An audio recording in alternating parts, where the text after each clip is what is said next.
அஸ்ஸலாமு அலைக்கும். Welcome back to my channel. அல்ஹம்துலில்லாஹ் நம்ம சேனல் 2000 சப்ஸ்கிரைபர் வந்துட்டாங்க. ரொம்ப ரொம்ப ஹாப்பியாக இருக்குது. 2000 சப்ஸ்கிரைபர் இவ்வளோ சீக்கிரமாக வரும்னு நான் நினச்சி கூட பார்க்கல. நம்ம சேனலை தொடர்ந்து சப்போர்ட் பண்ணவங்களுக்கு ரொம்ப ரொம்ப தேங்க்ஸ். இதே மாதிரி நிறைய பேர் எங்கள் சேனலுக்கு சப்போர்ட்டாக இருங்க. அதுக்காக இன்றைக்கி கொஞ்சம் ஸ்பெஷலான டின்னர் பண்ணலான்னு இருக்கேன். வாங்க வீடியோக்குள்ளே போகலாம். ஒரு ஸ்பூன் அளவுக்கு ஈஸ்ட் எடுத்திருக்கேன். அதில் கொஞ்சமாக வார்ம் வாட்டர் சேர்த்துட்டு உப்பு தேவையான அளவு சேர்த்துட்டு ஒரு ஸ்பூன் அளவுக்கு சுகர் போட்டுட்டு ஒரு ஸ்பூன் ஆயில் சேர்த்துட்டு நல்லா மிக்ஸ் பண்ணி வச்சுட்டு ஒரு 5 நிமிஷம் அப்படியே ரெஸ்ட்டில் வச்சுருங்க. 5 நிமிஷத்துக்கு அப்புறம் ஈஸ்ட்டு நல்லா ஆக்டிவ் ஆகுனதுக்கப்புறம் கொஞ்சமாக மைதா மாவு சேர்த்துக்கலாம். நான் ஒரு 1/2 கப் அளவுக்கு மைதா மாவு சேர்த்துருக்கேன். இது எல்லாத்தையும் நல்லா பிசைஞ்சிட்டு கொஞ்சம் கொஞ்சமாக தண்ணி சேர்த்து நல்லா ஸ்டிக்கியாக பிணைஞ்சி எடுத்துக்கணும். அப்போ தான் பீஸா நல்லா சாஃப்டாக வரும். நல்லா பிசைஞ்சு வச்சுட்டு மேலே கொஞ்சமாக ஆயில் சேர்த்துட்டு இதை ஒரு 1/2 மணி நேரத்துக்கு அப்படியே வச்சிடணும். இப்போது சைடில் நம்ம பீஸா சாஸ் செய்ய போகிறோம். அதுக்கு ஒரு பேனில் தண்ணி சேர்த்துருங்க. தண்ணி நல்லா ஹீட் ஆனதுக்கப்புறம் சின்ன தக்காளியாக இருக்கிறதுனால நான் ஒரு 6 தக்காளி எடுத்திருக்கேன். கொஞ்சம் பெருசாக இருந்தால் நீங்கள் 3லேருந்து 4 எடுத்துக்கோங்க. வெங்காயம் பாதி அளவு எடுத்திருக்கேன். காஞ்ச மிளகாய் 3லேருந்து 4 சீடெல்லாம் ரிமூவ் பண்ணிவிட்டு சேர்த்துருக்கேன். இதை நல்லா கொதிக்க வச்சு தக்காளியோட தோல்லாம் தனியாக வர அளவுக்கு வேக வச்சு எடுத்துக்கலாம். அதை சைடாக எடுத்து வச்சுட்டு ஆறுனதுக்கப்புறம் தக்காளியோட தோலை நீக்கிட்டு தண்ணியை நல்லா ட்ரைன் பண்ணிவிட்டு மிக்சியில் போட்டு நல்லா பல்ஸ் பண்ணி எடுத்துக்கோங்க. நல்லா பேஸ்ட்டாக அரைச்சி எடுத்துக்கலாம்.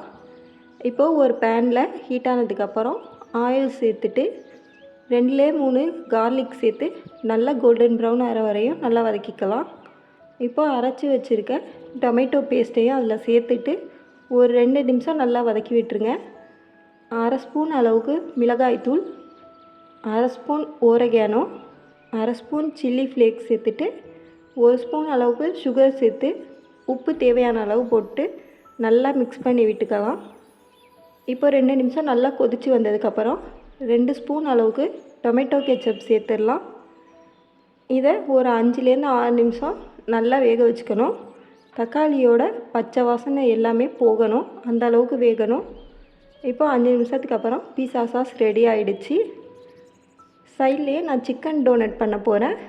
அதுக்காக ஒரு 1/4 கிலோ அளவுக்கு போன்லெஸ் சிக்கன் எடுத்திருக்கேன். அது கூட பாதி அளவுக்கு வெங்காயம் சேர்த்துட்டு கொஞ்சமாக மல்லி இலை சேர்த்துட்டு ஒரு பச்சை மிளகாய் சேர்த்து 2 உருளைக்கிழங்க வேக வச்சு சேர்த்துருக்கேன். 2 ப்ரெட்டை சின்ன சின்னதாக கட் பண்ணி சேர்த்துக்கலாம். அது கூட உப்பு தேவையான அளவு சேர்த்துக்கோங்க. 1/2 ஸ்பூன் அளவுக்கு சில்லி ஃப்ளேக்ஸ். இது எல்லாத்தையும் ஒரு மிக்ஸி ஜாரில் சேர்த்துட்டு நல்லா அரைச்சி கட்டி இல்லாமல் எடுத்துக்கணும். 2 ஸ்பூன் அளவுக்கு சோள மாவு எடுத்துக்கலாம். அது கூட 1/2 கப் அளவுக்கு மொசரல்லா சீஸ் எடுத்துருக்கேன். இது கூட சீஸ் சேர்க்குறதுனால நம்ம சாப்பிட்றப்ப ரொம்பவே சீஸியாக உள்ளே நல்லா மெல்ட் ஆகி சூப்பராக இருக்கும். இது நல்லா பிசைஞ்சிக்கலாம். கொஞ்சம் ஸ்டிக்கியாக இருந்தால் இன்னும் ஒரு 2 ஸ்பூன் அளவுக்கு சோள மாவு சேர்த்துக்கோங்க. 2 முட்டையை நல்லா பீட் பண்ணி எடுத்துட்டு கொஞ்சமாக ப்ரெட் க்ரம்ஸும் எடுத்து வச்சுருக்கேன். இது வீட்டிலேயே செஞ்ச ப்ரெட் க்ரம்ஸ் தான். ப்ரெட்டை நல்லா மிக்சியில் போட்டு ஃபைன் பவுடராக அரைச்சி எடுத்து வச்சுருக்கேன். இப்போது நம்ம ரெடி பண்ணி வச்சுருந்த சிக்கனை கையில் ஆயில் அப்ளை பண்ணிவிட்டு நல்லா ரவுண்ட் ஷேப்புக்கு உருட்டிட்டு அதை சின்னதாக தட்டி ஒரு டோனட் ஷேப்புக்கு கொண்டு வந்துக்கலாம். இது மஸ்ட் ட்ரை ரெசிபின்னு சொல்லுவேன். ரொம்ப ரொம்ப டேஸ்ட்டாக இருக்கும். ஈவினிங் டைமில் பிள்ளைங்களுக்கெல்லாம் செஞ்சு கொடுத்தீங்கன்னா ரொம்பவே விரும்பி சாப்பிடுவாங்க. இப்போ ரெடி பண்ணி வச்சுருக்க டோனட்டை எக்கில் போட்டு நல்லா டிப் பண்ணி எக்கெல்லாம் இல்லாத அளவுக்கு எடுத்துகிட்டு இப்போது ப்ரெட் க்ரம்ஸில் சேர்த்துக்கலாம். சேர்த்துட்டு ப்ரெட் க்ரம்ஸ் நல்லா கோட் ஆகுற மாதிரி அதை கவர் பண்ணிக்கலாம். இதே மாதிரி பேலன்ஸ் இருக்கிற எல்லாத்தையும் நான் ரெடி பண்ணி எடுத்துக்கிட்டேன். இதை ஒரு 15 மினிட்ஸ் ஃப்ரிட்ஜில் வச்சிடலாம். சாப்பிட்றப்ப ஃப்ரை பண்ணி எடுத்துக்கிட்டால் ரொம்ப டேஸ்ட்டாக இருக்கும். பீஸாவுக்கு சிக்கன் ரெடி பண்ணுறேன். அதுக்கு ஒரு பேனை ஹீட் பண்ணிவிட்டு கொஞ்சமாக ஆயில் சேர்த்துடலாம். ஆயில் ஹீட் ஆனதுக்கப்புறம் போன்லெஸ் சிக்கன் ஒரு அரை கப் அளவுக்கு எடுத்திருக்கேன். இதை நல்லா ஃப்ரை பண்ணிக்கலாம். சிக்கனோட கலர் மாதிரி நல்லா ஒயிட் கலரில் வரணும், அந்த அளவுக்கு ஃப்ரை பண்ணிக்கலாம். இந்த மூமெண்ட்டில் என் ஹஸ்பண்டுக்கும் தேங்க்ஸ் சொல்லிக்கிறேன். அவங்க என்கரேஜ் பண்ணிக்கிட்டே இருப்பாங்க, நீ ரெசிபிஸ் செஞ்சு போடு அப்படின்ட்டு. அதனால தான் நான் இந்த அளவுக்கு வந்திருக்கேன். ரொம்ப ரொம்ப தேங்க்ஸ். அதே மாதிரி எனக்கு இவ்வளோ நாள் சப்போர்ட் பண்ணவங்க எல்லாருக்கும் மறுபடியும் ரொம்ப ரொம்ப தேங்க்ஸ். இப்போது சிக்கன் ஒயிட் கலரில் மாறிடுச்சு.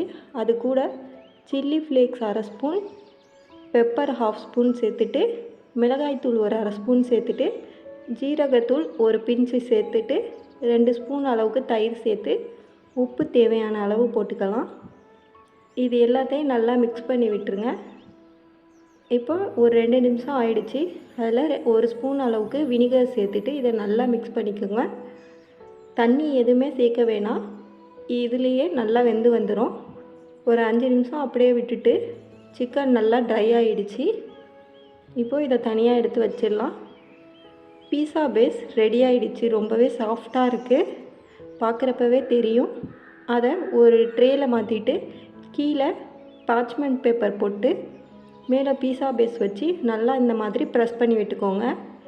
ஈவனாக எல்லா இடத்தையும் ப்ரெஸ் பண்ணிவிட்டு இந்த மாதிரி சைடில் உங்கள் விரல்களால் சைடில் இந்த மாதிரி ரெடி பண்ணிக்கோங்க. ஃபோர்க்கு வச்சு இந்த மாதிரி ஃபுல்லாக ஓட்டை போட்டுக்கலாம். அப்போ தான் நம்ம பீஸா சாஸ்லாம் உள்ளே நல்லா இறங்கி இருக்கும். அதே மாதிரி மைதாவும் நல்லா பேக் ஆகும். இப்போது நம்ம ரெடி பண்ணி வச்சுருந்த பீஸா சாஸையும் அதில் சேர்த்துட்டு ஈவனாக ஸ்ப்ரெட் பண்ணி விட்டுக்கலாம். இதே மாதிரி நீங்களும் உங்கள் வீட்டில் சின்னதாக டின்னர் பார்ட்டி அரேஞ்ச் பண்ணி உங்கள் வீட்டில் உள்ளவங்க எல்லோரும் ரொம்பவே ஹாப்பியாக பார்த்துக்கலாம். வெளியே போய் வாங்காமல் வீட்டிலையே செஞ்சு கொடுத்தா இன்னமும் ஹாப்பியாக இருப்பாங்க சாப்பிட்டுட்டு. இப்போது பீஸா சாஸ் அப்ளை பண்ணியாச்சு. மேலே கொஞ்சமாக மொசரல்லா சீஸ் தூவிக்கலாம். 1 இயர்க்குள்ளே 2000 சப்ஸ்கிரைபர் கிடைக்கும்னு நான் நினச்சே பார்க்கல. இந்த அளவுக்கு சப்போர்ட் பண்ணி உங்களோட அன்பையும் ஆதரவையும் கொடுத்ததுக்கு ரொம்ப ரொம்ப தேங்க்ஸ். இதே மாதிரி தொடர்ந்து உங்களோட சப்போர்ட்டை எங்களுக்கு கொடுங்க. இப்போது நம்ம ஃப்ரை பண்ணி வச்சுருந்த சிக்கனை மேலே வச்சுக்கலாம். அது கூட சின்னதாக கட்டமாக கட் பண்ணி வச்சுருக்கேன், கேப்சிகம் வச்சுருக்கேன். அதே மாதிரி ஆனியனும் அதே ஷேப்லேயே கட் பண்ணி வச்சுருக்கேன், அதையும் மேலே வச்சுக்கலாம். அது கூட சின்ன சைஸில் உள்ள தக்காளி வச்சுருக்கேன். உங்கள்கிட்ட அப்படி பெரிய சைஸ் இருந்தால் அதையும் கட்டமாக கட் பண்ணி எடுத்துக்கோங்க. இது எல்லாம் வச்சதுக்கப்புறம் திரும்பவும் மேலே கொஞ்சமாக மொசரல்லா சீஸ் சேர்த்துக்கலாம். பீஸா அப்படின்னாலே சீஸியாக இருந்தால் தான் ரொம்பவே டேஸ்ட்டாக இருக்கும். அதனால் சீஸ் கொஞ்சம் அதிகமாகவே சேர்த்துக்கோங்க. இப்போ சீஸ் எல்லாம் சேர்த்தாச்சு. பேலன்ஸ் இருக்க சிக்கனையும் மேலேயே திரும்பவும் வச்சுட்டு அதுக்கு மேலே கொஞ்சமாக திரும்பவும் சீஸ் போட்டுக்கோங்க. இது கூட கொஞ்சமாக மேலே சில்லி ஃப்ளேக்ஸ் சேர்த்துட்டு ஓரகேனோ சேர்த்துக்கலாம். இப்போது பீஸா ரெடி ஆகிடுச்சு. இதை அவனில் வச்சு பேக் பண்ண வேண்டியதான். அவனை ஒரு 15 மினிட்ஸ்க்கு ப்ரீ ஹீட் பண்ணி வச்சுட்டு 180 டிகிரி செல்சியஸில் பீஸாங்கிற ஆப்ஷன் வரும், அதில் வச்சு ஒரு 15 மினிட்ஸ்க்கு பேக் பண்ணி எடுத்துக்கலாம். இப்போது ப்ரீ ஹீட் ஆகிடுச்சு.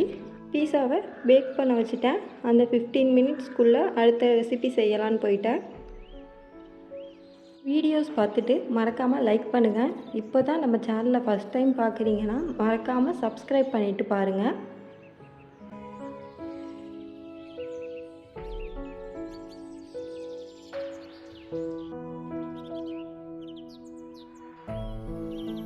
ஒரு கடாயில் தண்ணி சேர்த்துட்டு கொஞ்சமாக உப்பு போட்டு 1 ஸ்பூன் அளவுக்கு ஆயில் சேர்த்து ஹீட் ஆனதுக்கப்புறம் பென்னி பாஸ்தா தான் இன்றைக்கி எடுத்திருக்கேன்.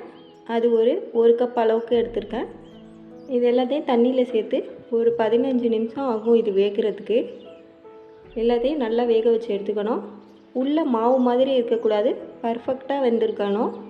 அது எல்லாத்தையும் ஸ்ட்ரைன் பண்ணி கோல்டு வாட்டரில் வாஷ் பண்ணி கொஞ்சமாக ஆயில் சேர்த்து மிக்ஸ் பண்ணி வச்சுருங்க. அப்போ தான் ஒன்றோட ஒன்று ஒட்டாமல் இருக்கும். அதே கடாயில் கொஞ்சமாக ஆயில் சேர்த்துட்டு ஒரு வெங்காயத்தை சின்னதாக கட் பண்ணி சேர்த்துருக்கேன். இதை நல்லா மிக்ஸ் பண்ணி விட்டுக்கலாம். ஒரு 2 நிமிஷம் வதக்குனா போதும். ஏன்னா பாஸ்தா கூட சாப்பிட்றப்ப கொஞ்சம் க்ரன்ச்சியாக இருந்தால் தான் ரொம்பவே டேஸ்ட்டாக இருக்கும். அது கூட ஒரு தக்காளியை சின்ன சின்னதாக கட் பண்ணி சேர்த்துருக்கேன். இதையும் ஒரு 2 நிமிஷம் நல்லா வதக்கிக்கலாம். போன்லெஸ் சிக்கன் ஒரு 1/2 கப் அளவுக்கு எடுத்து அதை மிக்சியில் போட்டு நல்லா அரைச்சி எடுத்திருக்கேன். அதை சேர்த்துட்டு நல்லா கிளறி விட்டுருங்க. அது நல்லா உதிரியாக வரணும். அந்த அளவுக்கு சிக்கனை ஃப்ரை பண்ணி எடுத்துக்கணும். இப்போது சிக்கன் நல்லா உதிரியாக வந்துருச்சு. அது கூட குடமிளகாய் பாதி அளவுக்கு சேர்த்துருக்கேன். காளான் கொஞ்சமாக சேர்த்துருக்கேன். சேர்த்துட்டு இது எல்லாத்தையும் நல்லா மிக்ஸ் பண்ணி விட்டுருங்க.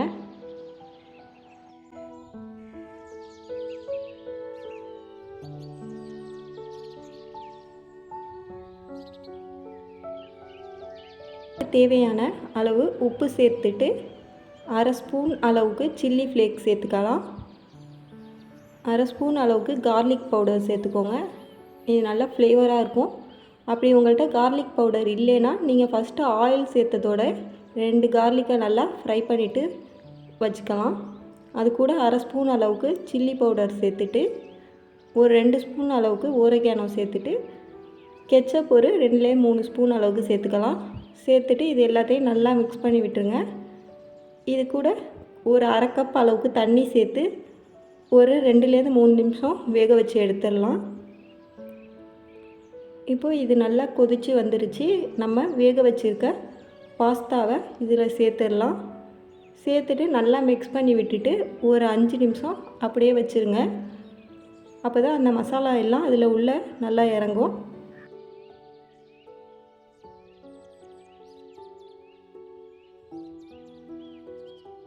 இப்போ பாஸ்தா நல்லா ரெடி ஆகிடுச்சு. சைடில் சீஸ் சாஸ் செஞ்சிடலாம். அதுக்கு ஒரு பேனில் பட்டர் கொஞ்சமாக சேர்த்துட்டு 2 ஸ்பூன் அளவுக்கு மைதா மாவு சேர்த்துக்கோங்க. இதை ஒரு 2 நிமிஷம் நல்லா ஃப்ரை பண்ணிக்கோங்க. அந்த பட்டர்லேயே மீடியம் ஃப்ளேமில் வச்சே குக் பண்ணுங்கள், இல்லைன்னா கரிஞ்சு போயிடும். இப்போது இது நல்லா குக் பண்ணியாச்சு. 1/2 கப் அளவுக்கு ஃபஸ்ட்டு பால் சேர்த்து நல்லா கிளறி விட்டுக்கோங்க. மீடியம் ஃப்ளேமில் வச்சே கிளறணும், இல்லைன்னா கட்டி வந்துடும். திரும்பவும் கொஞ்சமாக பால் சேர்த்துட்டு நான் கிளறிக்கிட்டேன்.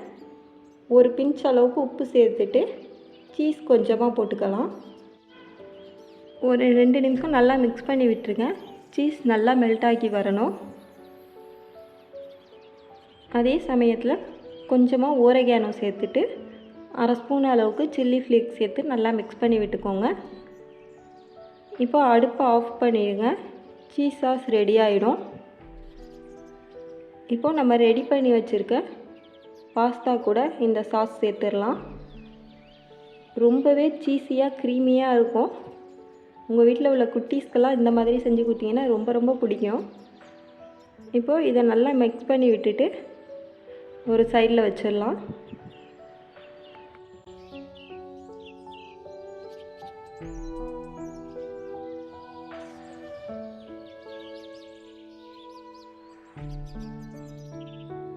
பீஸாவும் நல்லா பேக் ஆகிடுச்சு. செஞ்சு வச்சுருக்க சிக்கன் டோனட்டை ஃப்ரை பண்ணிக்கலாம். கொஞ்சமாக ஆயில் சேர்த்துட்டு ஹீட் ஆனதுக்கப்புறம் மீடியம் ஃப்ளேமில் வச்சு ரெடி பண்ணி வச்சுருக்க டோனட்டை ஃப்ரை பண்ணிக்கலாம். ஒரு 2 நிமிஷம் அப்படியே வச்சுட்டு திருப்பி போட்டுட்டு நல்லா சவக்கிற வரையும் வேக வச்சுக்கலாம். ஒரு 4 நிமிஷத்துலேயே இது நல்லா ரெடி ஆகிடும். இந்த டோனட் வெளியே நல்லா கிறிஸ்பியாக உள்ளே நல்லா சாஃப்டாக ரொம்பவே டேஸ்ட்டாக இருக்கும். சிக்கன் டோனட்டும் ரெடி ஆகிடுச்சு. இதை எடுத்து பிளேட்டில் வச்சிடலாம். இதே மாதிரி பேலன்ஸ் இருக்க எல்லாத்தையும் ஃப்ரை பண்ணி எடுத்துக்கிட்டேன். ரொம்ப ரொம்ப டேஸ்ட்டாக இருக்கும். பீஸாவும் இப்போ ரெடி ஆகிடுச்சு. இதை கட் பண்ணி வச்சிடலாம்.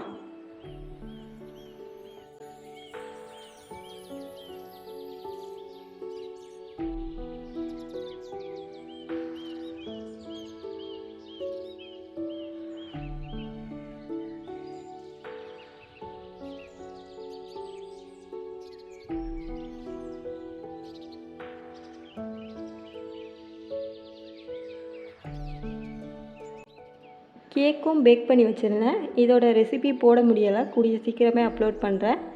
இன்றைக்கான டின்னர் என்னென்னு பார்த்தா சீஸி ஒயிட் சாஸ் பாஸ்தா, அப்புறம் சிக்கன் பீஸா பண்ணியிருக்கேன், சிக்கன் டோனட், அப்புறம் கேக் பண்ணியிருக்கேன். இந்த வீடியோ உங்கள் எல்லாருக்கும் பிடிக்கும்னு நினைக்கிறேன்.